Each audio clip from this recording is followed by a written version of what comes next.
Hola, hola, buenas noches. Bienvenidos al programa. Yo soy Jaime Bailey. Hoy es miércoles 2 de febrero de 2022. Estamos saliendo en vivo, en directo desde Miami para todo el mundo.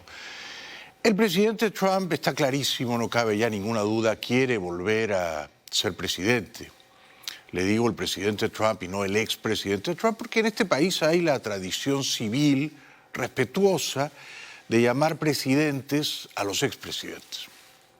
Como quiera que sea, Trump concedió una entrevista a un canal minúsculo, casi clandestino. Un canal que le es, por supuesto, amigo, por no decir adulón, Newsmax. Y Trump insistió en su idea peregrina de que si vuelve a la Casa Blanca, perdonará, indultará a los centenares de matones, vándalos, energúmenos y disociados que el 6 de enero del año pasado asaltaron el Capitolio. Saturday at the rally, you talked about the potential. Said a couple days later he thinks that's inappropriate. What do you think? Well, Lindsey Graham's wrong. I mean, Lindsey's a nice guy, but he's a rhino. Lindsey's wrong. Look, they tried to burn down Washington. We're talking federal buildings. They were terrible. Every Democrat city was on fire, and nobody says anything about it. Antifa and BLM were causing such problems, including death. Cuando dice que el senador Graham es un rhino, no se refiere a un rinoceronte. Es una terminología política coloquial que define como rhino a una persona que es Republican in name only, es decir, un republicano solo por nombre, pero que en su conducta acaba siendo funcional o colaboracionista al partido opositor demócrata. Luego, en esta entrevista, Trump afirmó algo que es falso, grotescamente falso. Dijo que en los eventos infaustos del pasado 6 de enero de 2021, murió solo una persona, la mujer que estaba rompiendo unos vidrios para entrar al recinto congresal, una veterana de la Fuerza Aérea de apellido Babbitt, que recibió los disparos de un policía del Capitolio muriendo allí en el acto. Trump afirma que fue la única persona que murió ese día. Miente. Don't forget, with the exception of one young, fine woman, nobody died on January 6th. Nobody died on January 6th. They like to say 5 people, but nobody died on January 6th. Nobody was intentionally killed besides The her. one person who died was Ashley Babbitt. She was killed by a ruthless man that never should have used his gun to shoot her. She was killed. And he's a hero to the left. That cop is a hero. I think it's a disgrace. And in fact, they wanted to shield him, but he couldn't get on television fast enough. I saw his interview. And he thinks it was great that he shot her and killed her. And she didn't have a gun. She didn't have anything. There was no reason to do that. It's a disgrace. Es increíble, ¿no? Es decir, Trump glorifica a la mujer, a la fanática trumpista que murió, Ashley Babbitt, la glorifica cuando estaba rompiendo los vidrios de una puerta de acceso al recinto parlamentario. Es decir, estaba cometiendo un delito. Es decir, estaba provocando abiertamente la represalia de la policía, que en cumplimiento de sus funciones, y no fue una desgracia, le disparó. El policía que le disparó era un gendarme del Capitolio, hizo su trabajo. Pero Trump dice que fue la única persona que murió ese día, 6 de enero de 2021. Es falso de toda falsedad. Ese día murieron por lo menos 7 personas, 7 personas. Y voy a decir sus nombres. Y no voy a faltar a la verdad por respeto a la memoria de todas ellas.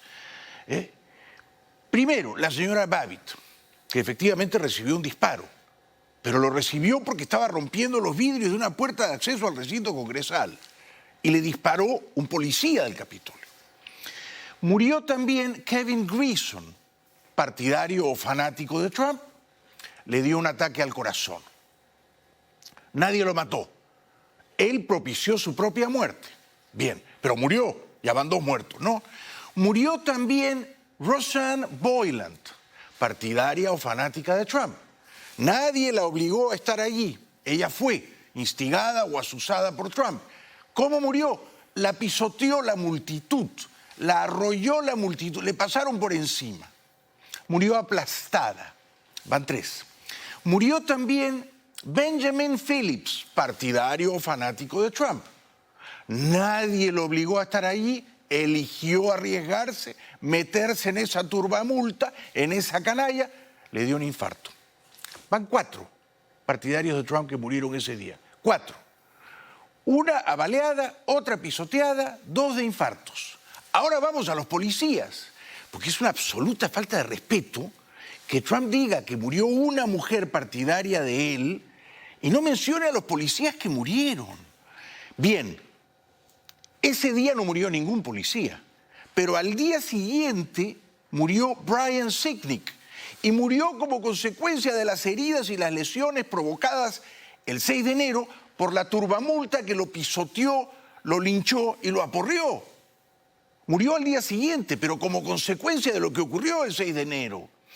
Unos días después se quitó la vida el policía metropolitano de Washington que estuvo allí, que fue también linchado, Jeffrey Smith. Y unos días después se quitó la vida el oficial de la policía del Capitolio, que fue humillado, vejado, ultrajado por la multitud trumpista, Howard Liebengood. 3 policías.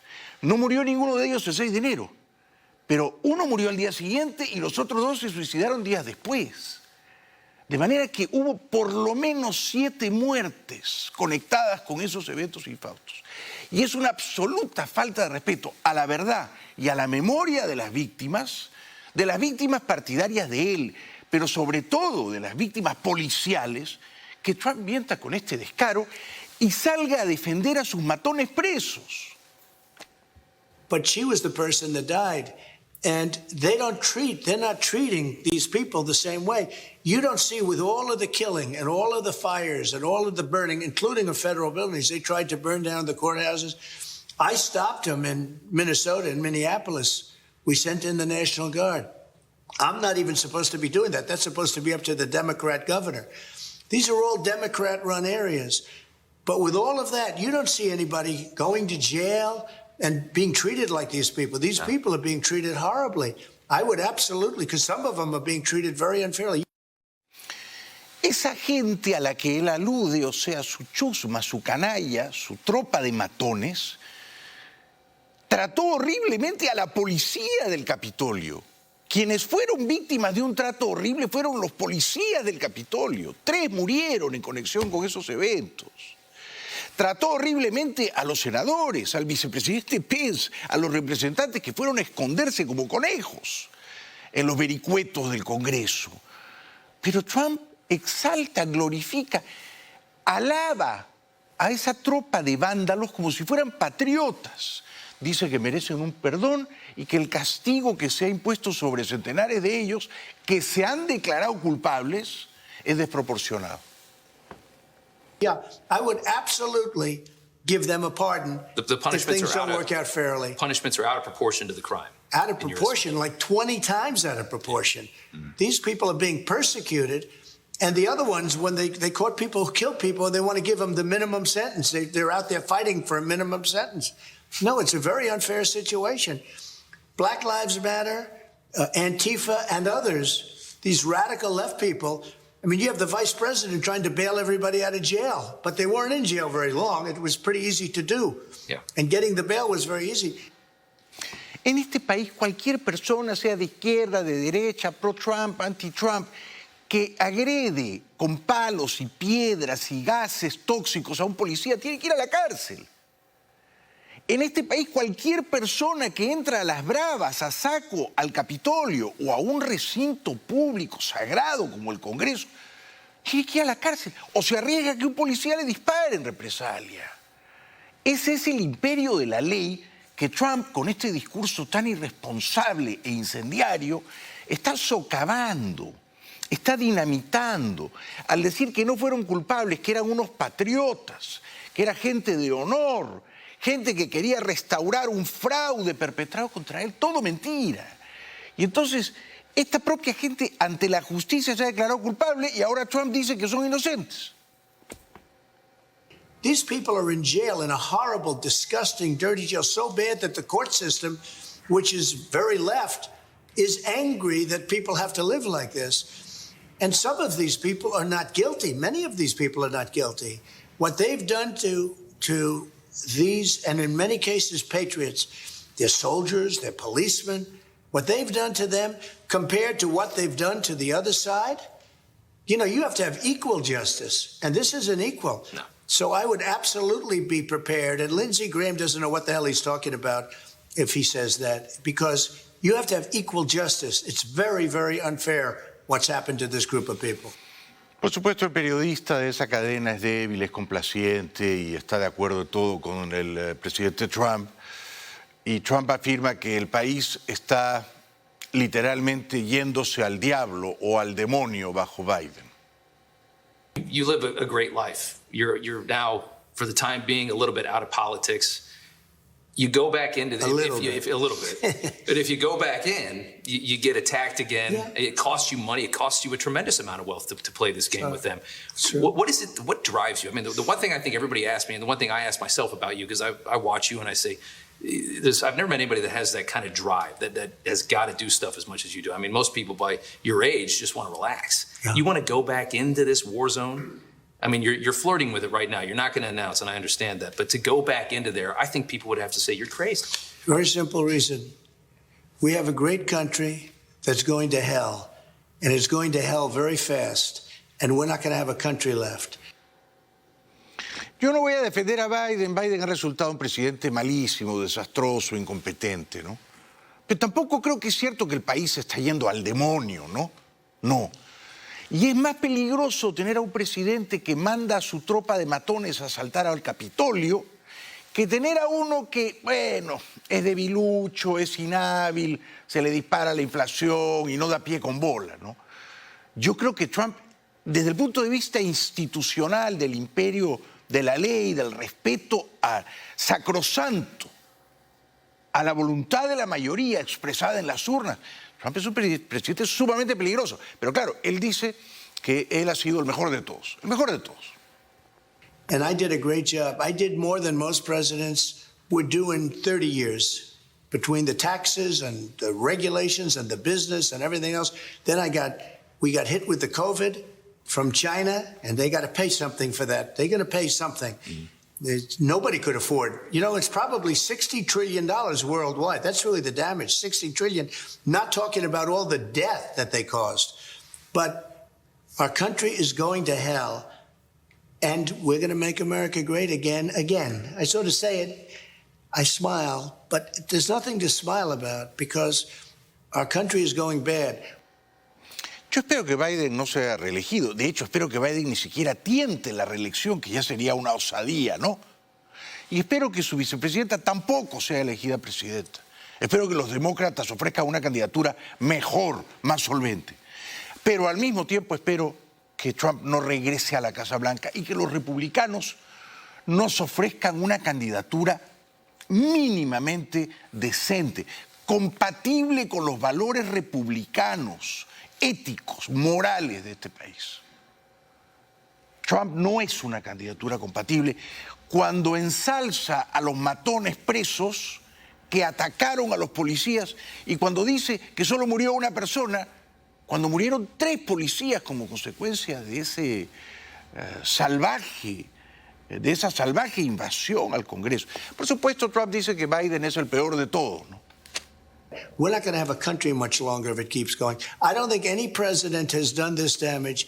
You can add up 5 presidents. They haven't done the damage that this man has done in the last year.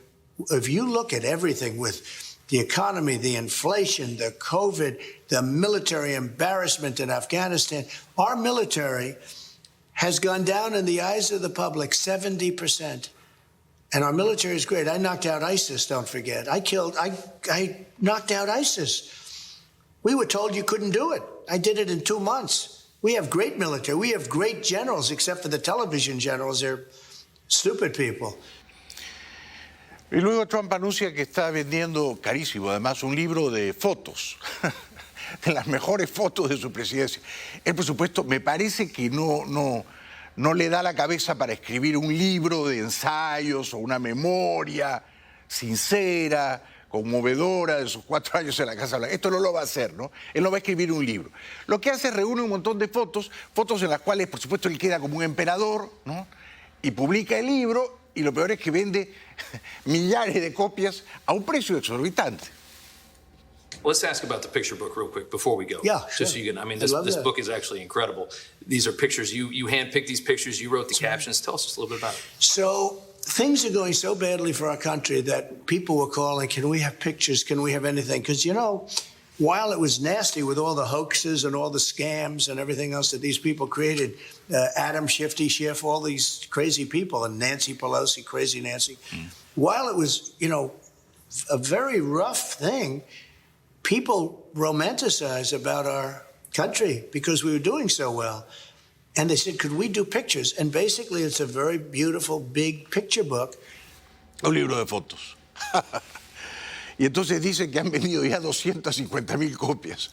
Bueno, yo que soy un escritor modesto, terco, de novelitas, me quiero pegar un tiro cuando veo esto, ¿no?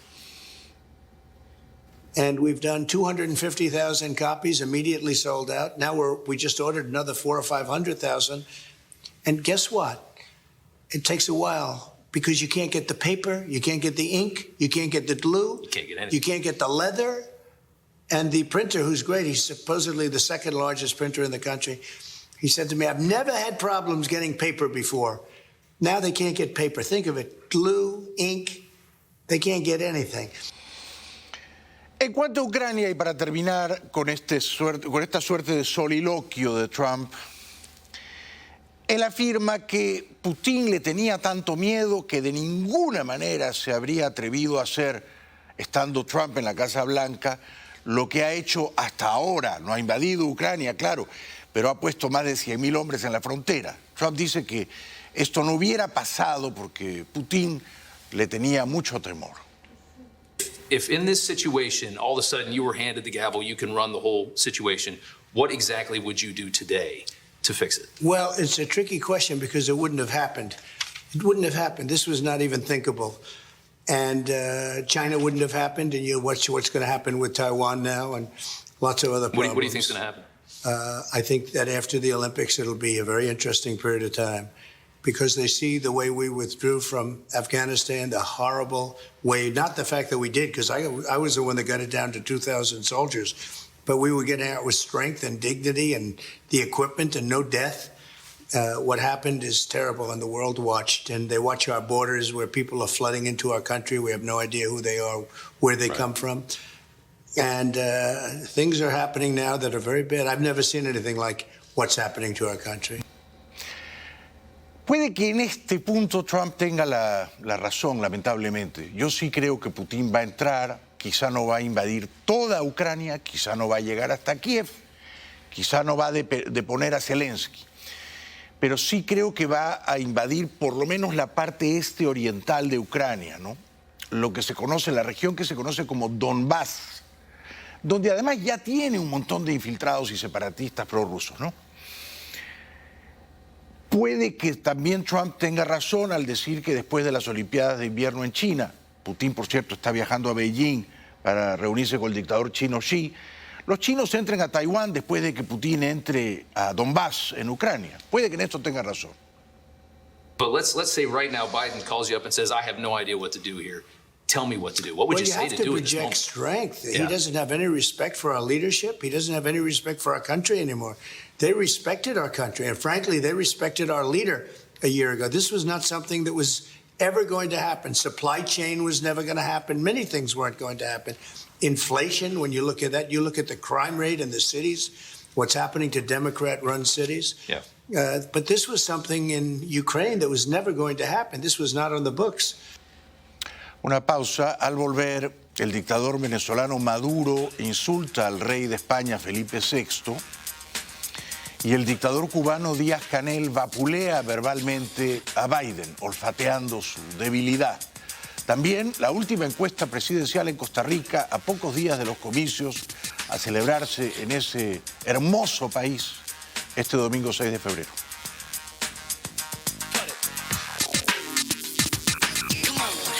Tenga mucho cuidado. La cándida es un parásito que envenena el cuerpo. La cándida es la causante. Bienvenidos de vuelta. Hace 7 años, en 2015, el presidente Biden, que entonces, claro, no era presidente, era senador por Delaware, perdió de cáncer de un agresivo tumor cerebral llamado glioblastoma a su hijo mayor, Beau Biden. Hoy, en la Casa Blanca, Biden anunció un ambicioso programa para reducir 50% las muertes de cáncer en los próximos 25 años.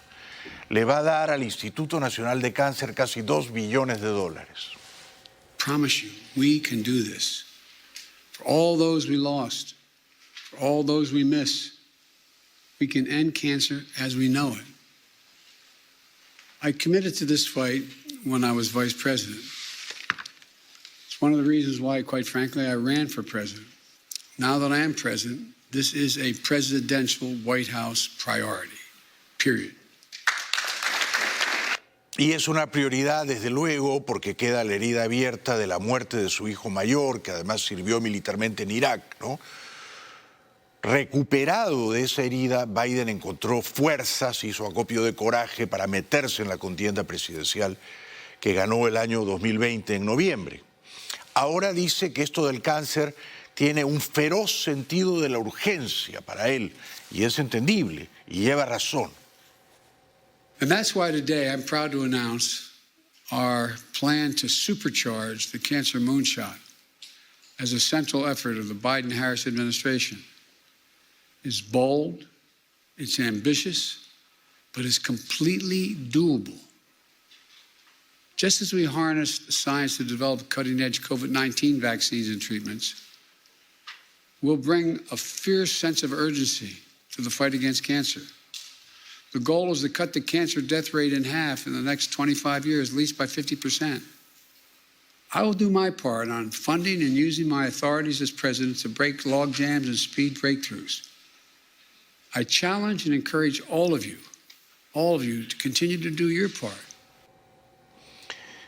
Cambiando de tema, esta semana la actriz Whoopi Goldberg, en un programa de televisión, The View, dijo una barbaridad, dijo una obscenidad.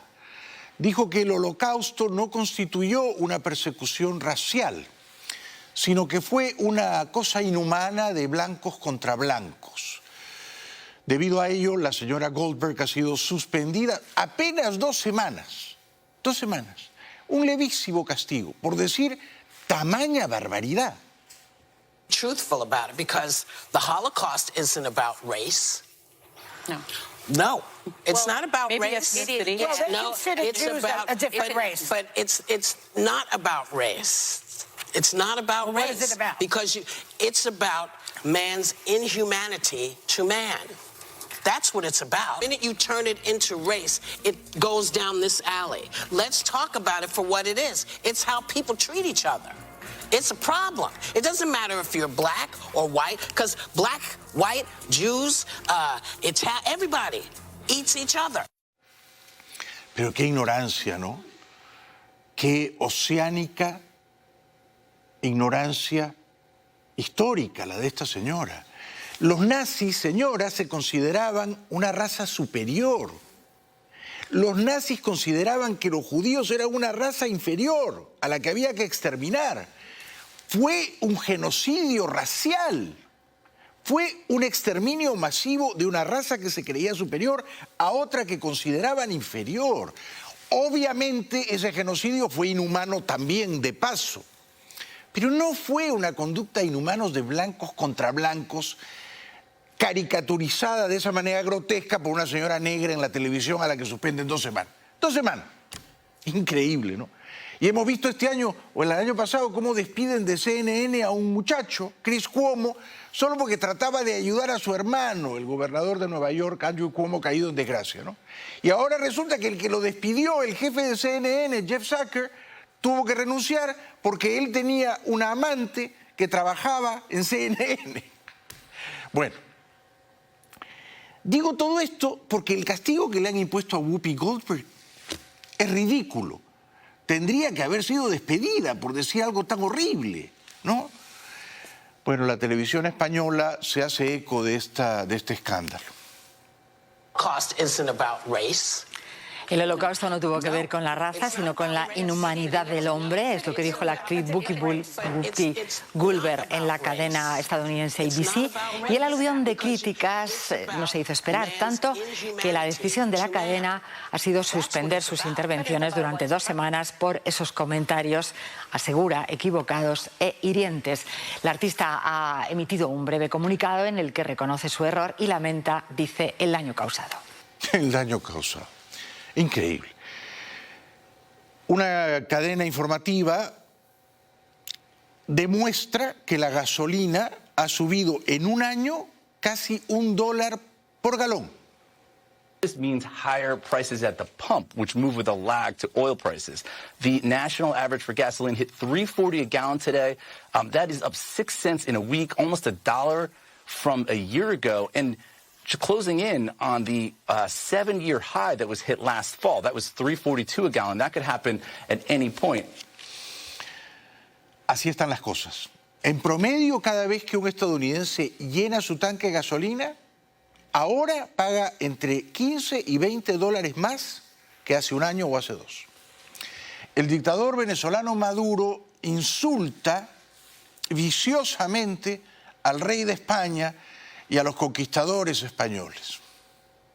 Vino a apoderarse de las tierras, de las riquezas, a violar a las mujeres, a matar a sangre y fuego. Fue el colonialismo del Imperio Español sobre América Latina y el Caribe, sobre toda la América, mejor dicho, sobre todo el territorio de lo que hoy es la América y el Caribe. Colonialismo español, que ahora es reivindicado por el rey de España. Reivindica el colonialismo español. El rey de España avala con sus declaraciones en Puerto Rico el genocidio, los crímenes, la violación y el asesinato de millones de hombres y mujeres aquí en tierras de América durante la etapa de la conquista. Es lamentable que el rey de España en pleno siglo XXI avale el genocidio, avale el crimen. Este es otro ignorante, ¿no? Otra oceánica ignorancia histórica, ¿no? No se puede juzgar a los conquistadores españoles de hace tantos siglos con los valores morales contemporáneos. A quien sí podemos juzgar por genocidio es a Maduro. A Maduro. No a los españoles intrépidos navegantes que arriesgando sus vidas llegaron aquí a las Indias, a las Antillas españolas. Por supuesto que actuaron de una manera bárbara con las tribus nativas. Por supuesto, las derrotaron, las sojuzgaron, las esclavizaron, por supuesto. Pero así funcionaba el mundo entonces. Lo que es horroroso, lo que es repugnante, es que ahora, 2022, el 2 del 22, 2-2-22, este patibulario tirano perpetre un genocidio contra su propio pueblo. De ese genocidio hay que hablar. Última encuesta presidencial en Costa Rica. Hay elecciones en ese precioso país este domingo 6 de febrero. ¿La vemos? Figueres, hijo del presidente, del mítico Pepe Figueres Ferrer, que gobernó ese país allá por el año 48-49, después de la Guerra Civil. Desde entonces Costa Rica no ha visto interrumpida su democracia. Es la democracia más longeva y admirable de la América Latina, por encima incluso de Colombia. Figueres está en 17%. Él fue ya presidente, este Figueres, ¿no? El hijo del expresidente. Este fue presidente a mediados de los 90. Parece que pasará a la segunda vuelta con la señora Saborío, quien fue a su turno vicepresidenta a principios del milenio de don Abel Pacheco. Tercero está Alvarado, con 10, cuarto Villalta, este es del Frente Amplio de la Izquierda Radical, con 8. Luego viene Chávez, que ha sido ministro, y el candidato liberal o libertario, a quien le deseo la mayor suerte del mundo. Así las cosas, todo indica que los costarricenses, los queridos ticos este domingo, van a ir a una segunda vuelta. Entre Figueres y Saborío, lo más probable, quizá incluso lo más deseable, ¿no? A mí me hubiera gustado que tuviera mejor suerte el candidato liberal o libertario, pero está un poquito rezagado, ¿no? Esa segunda vuelta se habrá de disputar el 3 de abril. Vamos a la publicidad. Al volver, el tirano, el robótico tirano bananero Díaz-Canel zarandea verbalmente a Biden.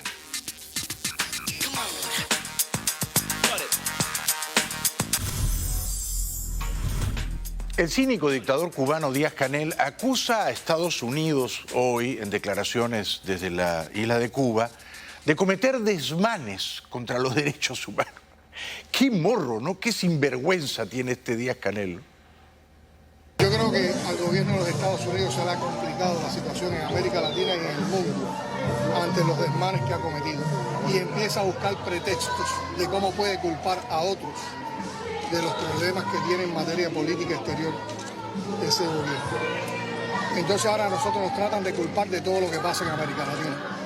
Yo creo que de manera muy perversa nos acusan de que somos los que provocamos las manifestaciones en un grupo de países cuando se está bien claro que en esos pueblos se lanzan a las calles precisamente cuestionando el neoliberalismo y los desmanes del neoliberalismo. Los desmanes, habla, los desmanes. Tiene a centenares de presos políticos, tiene a decenas de menores de edad presos. Y él habla de desmanes, ¿no?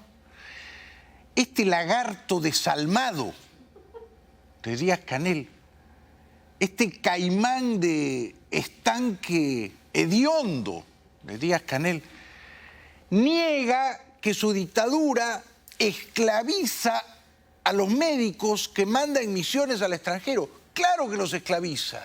Si les quitan 70 al 80% de su salario. Nos acusan de que tenemos trata de personas en una cosa tan sensible para los cubanos como es las misiones médicas. Y toda nuestra voluntad por llevar solidaridad a los más necesitados y por compartir lo que nosotros tenemos. Nos tratan de culpar de la situación de Venezuela. Y yo creo que cuando hacen eso, lo primero que no están es reconociendo que hay un pueblo bolivariano que ha apoyado a su gobierno y que ha apoyado a la Unión Cívico-Militar. Cuba no tiene que ver nada con eso. Si será miserable este arrastrado de Díaz-Canel, ¿no? Que luego habla de solidaridad y de los valores morales. Sí, será miserable. Cuba sí es solidaria con los pueblos latinoamericanos porque Latinoamérica es nuestro hogar. Entonces, en medio de todos esos pretextos, dicen que la solución es tomar más sanciones contra Cuba. Y como tú misma explicabas, semana tras semana, ya nos hemos acostumbrado que toda la semana nos aplican una sanción, como yo dije en el discurso de la Asamblea Nacional, cada semana le dan una tuerca, le dan una vuelta a la tuerca de las presiones y las amenazas. No, la solución no son más presiones ni más sanciones. No, la solución es ponerle un dron en la cabeza a Díaz-Canel. Y otro a Raúl Castro para que se reúna prontito con Fidel, con su hermano, en los quintos infiernos. Yo creo en esa solución. Yo creo en el uso legítimo de la fuerza en nombre del bien y de la libertad para emancipar al oprimido pueblo de Cuba. En eso creo yo. Lamentablemente Biden no cree en eso. Y como Díaz-Canel sabe que Biden es débil, entonces le dice, yo exijo respeto mutuo. Pues no, señor. No puede o no debe haber un respeto mutuo entre un gobierno limpio y democrático y una tiranía inmunda manchada de sangre. No cabe el respeto mutuo porque no hay equivalencia moral. Y yo creo que nosotros con toda serenidad hemos ido enfrentando esa situación. A pesar de ese hostigamiento, nosotros seguimos planteando como política, como voluntad, avanzar en el restablecimiento de las relaciones con los Estados Unidos, pero un restablecimiento y una normalización que tiene que partir de un respeto mutuo y de una convivencia sabiendo que vamos a tener siempre diferencias ideológicas. Y eso es lo que no comprende el imperio, que siempre se actúa de manera hegemónica, actúa de manera perversa, actúa de manera prepotente. De manera prepotente, y lo dice él, que es un matón. No puede haber respeto mutuo, por ejemplo, entre el policía y el criminal. No puede haber respeto mutuo. El policía no tiene que respetar al criminal, lo tiene que castigar. Lo tiene que apresar, reducir, neutralizar y castigar. No hay respeto mutuo entre el crimen y la ley, no hay. Y ese es un gobierno criminal, el de Cuba, por lo tanto no merece ningún respeto. Y quienes lo respetan son cómplices entonces, ¿no? Biden, tibiecito Biden, ¿no? Timorato siempre, manda 3.000 soldados, 3.000 a Europa. Y los va a estacionar en Rumania, en Polonia y en Alemania. O sea, un poquito lejos, ¿no?, de Ucrania. En un momento de tensión máxima con Rusia, Estados Unidos ha anunciado el envío de 3.000 soldados al este de Europa. 1.000 de esos militares serán desplegados en Rumanía. Otros 2.000 irán a Polonia y Alemania.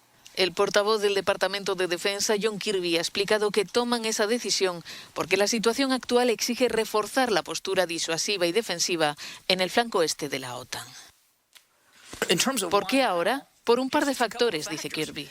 El señor Putin sigue añadiendo fuerzas, armas combinadas, capacidades ofensivas, incluso en las últimas 24 horas.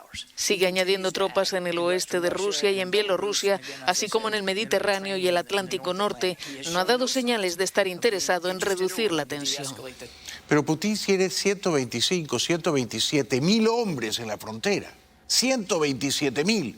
Y Biden manda 3.000, con la orden de que no vayan a pelear en Ucrania. No, los pone en Polonia, en Rumanía. ¿De qué va a servir? Si Putin entra, esos 3.000 de Biden van a entrar a Ucrania a combatir a los rusos. No, no van a entrar. Entonces, es una operación simbólica. No va a servir para intimidar a Putin. Habla el atribulado canciller de Kiev, el canciller ucraniano. I'm confident that Russia's war on Ukraine and wider Europe will ultimately end when two fundamental issues are resolved. First, the West should turn from reactive to proactive strategies when dealing with Russia. Let me be clear. Ukraine is preparing itself for all possible scenarios. We do not underestimate the threat, nor will we allow Russia to destabilize Ukraine by sowing panic. Televisión Española ha revelado el contenido de la carta que la diplomacia de Washington envió a la autocracia de Moscú, una carta que el autócrata Putin ha considerado insatisfactoria, que no atiende las demandas de Rusia. La principal de ellas es que Ucrania nunca se integre a la OTAN. Después de varios días de negociaciones secretas, hoy se han publicado los documentos oficiales que Estados Unidos y la OTAN enviaron a Rusia para tratar de resolver la crisis de Ucrania. Los publica el diario El País y en esos documentos Estados Unidos y la Alianza Atlántica ofrecen a Moscú un desarme, una desescalada militar, pero sin renunciar a que Ucrania entre en la OTAN. El portavoz del Kremlin no ha querido hacer comentarios sobre esos documentos. El ministro de Exteriores francés ha dicho que se dan las condiciones para una invasión rusa de Ucrania, aunque sigue confiando en la diplomacia. Cerca de la frontera con Rusia, un valiente ucraniano espera a los rusos con un fusil y con su gato. Varios pescadores de invierno tratan de que algo pique bajo el hielo de un entrante del río Dnieper. Cerca de allí, Dania nos recibe en su dacha, su casa de vacaciones cerca de Kiev. Bajo el gato que camina sobre su tejado nos enseña una de sus pertenencias más preciadas, un fusil de fabricación rusa que pensaba vender pero que ahora quiere mantener para protegerse. 100.000 soldados rusos en la frontera son una seria amenaza. Y si alguien te dice que te quiere matar, es mejor que le tomes en serio. Dice Vania, que asegura que está dispuesto a hacerles frente. Está preparando ametralladoras a control remoto, como en Breaking Bad. Tania, que dejó su anterior empleo para dedicarse al desarrollo de ametralladoras dirigidas por control remoto, nos cuenta que se mudó aquí con su mujer, sus 2 hijos, sus padres y su tía por la pandemia, pero que no han vuelto a su casa por la amenaza rusa. Dice que prefieren estar todos juntos si hay una evacuación.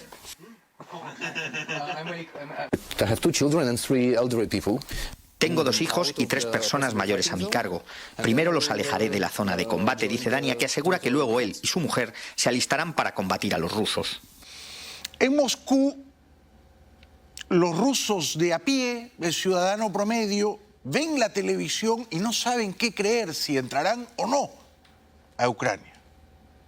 Rusia ha contestado con su propio argumentario que recogen todos los medios oficiales. Noticias que Vitaly y María siguen en Moscú con cierto escepticismo. No sé qué pasa en realidad, se pregunta María. ¿Occidente está en pánico y nosotros somos buenos?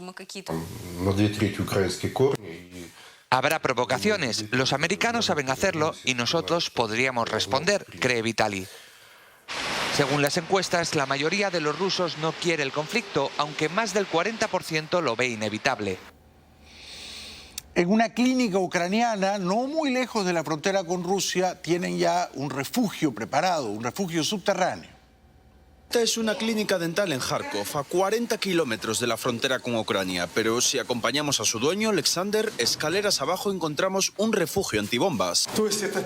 Hay cientos como este en todo el país y todos están preparados en caso de un ataque ruso. Es lo que quiere evitar la comunidad internacional. La delegación del Parlamento Europeo que visita Ucrania ha constatado el apoyo de Bruselas. Ukraine has many friends, whereas Russia chose to be isolated.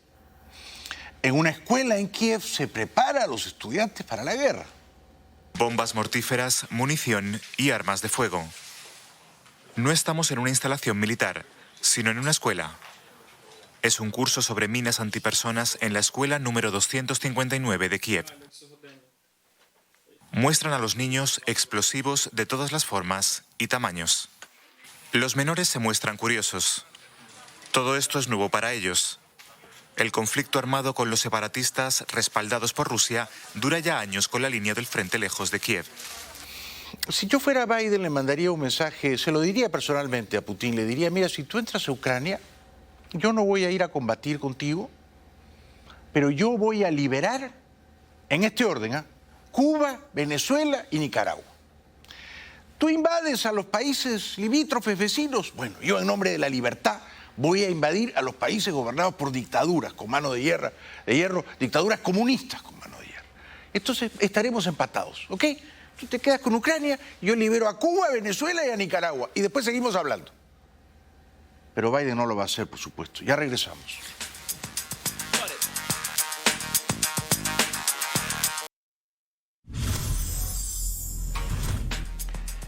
El 29 de mayo hay elecciones presidenciales en Colombia y estoy, por supuesto, siguiéndolas muy atentamente. Y Alejandro Gaviria, escritor, académico, intelectual, es uno de los candidatos mejor equipados intelectualmente, me parece a mí. Próximo presidente va a tener que gobernar con personas que piensan diferente. Va a tener que tener un gabinete representativo de todas las fuerzas políticas. Si no lo hace así, las reformas que necesita Colombia, la reforma pensional, en un sistema pensional que excluya al 80% de la gente, la reforma tributaria en medio de dificultades crecientes que este gobierno dejó y que no ha solucionado, la reforma a la justicia, en medio de un sistema completamente congestionado y desbordado, no se van a poder hacer. Con lucidez y con valentía, Gaviria critica a Petro. Petro está, por supuesto, a la izquierda de Gaviria, ¿no?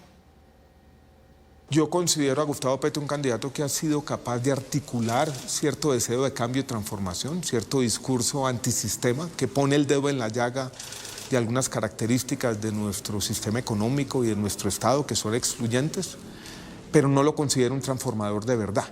Yo creo que cuando Gustavo Petro trata de aterrizar sus ideas de cambio se va a encontrar con una barrera. Estoy de acuerdo con él. La dictadura venezolana está perpetrando otro atropello, cometiendo otro abuso.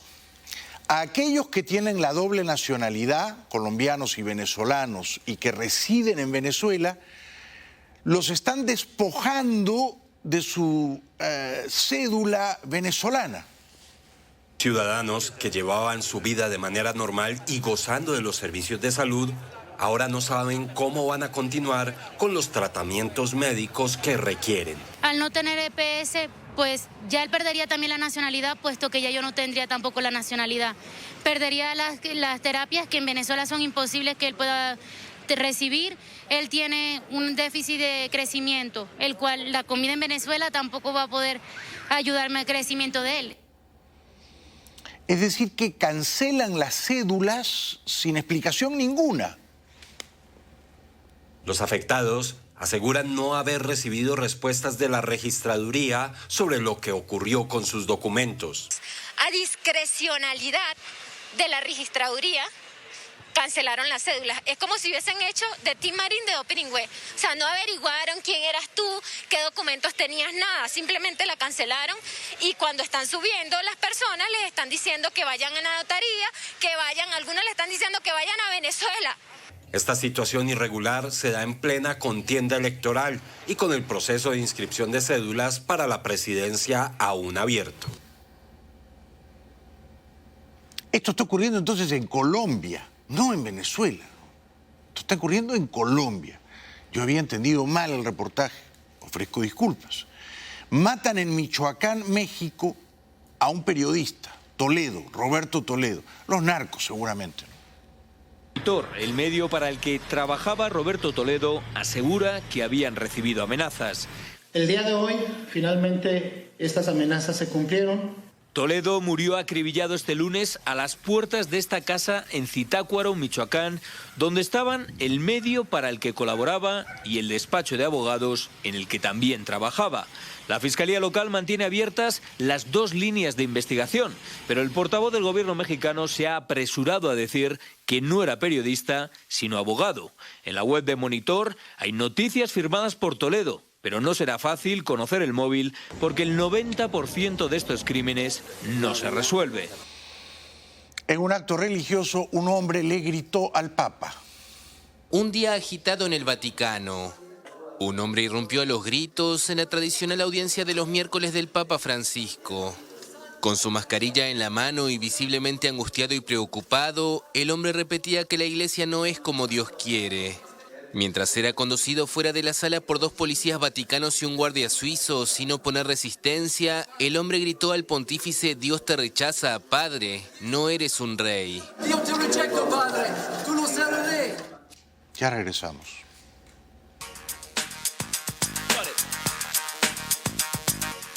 En Londres casi hubo una tragedia aérea. Oh, he's got this one. It's lucky.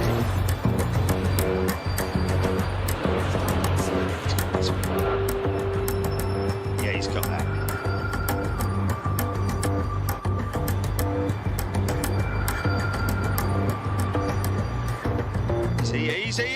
Easy. Oh my God. ¡Qué susto!